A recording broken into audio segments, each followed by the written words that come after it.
Welcome back to the vault, everyone. This time around, we're going to be looking at a legendary trick in magic, the Crazy Man's Handcuffs. Now, a lot of people don't know this, but it was invented by an English magician named Arthur Sederington, and later, of course, popularized by Michael Amar.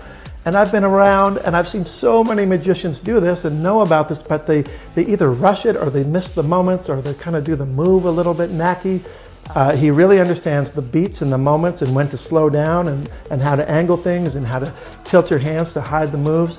And he also adds something really cool at the end that I've never seen before, that moment where the spectator's holding the bands and your band is in behind theirs. He actually takes their bands and goes snap, snap, and it looks like your band goes through their band one strand at a time. It looks like this. It's not my rubber band, it's actually yours.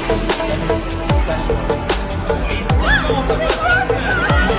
You can do it anywhere in the world. It transcends all languages, all boundaries. It's beautiful.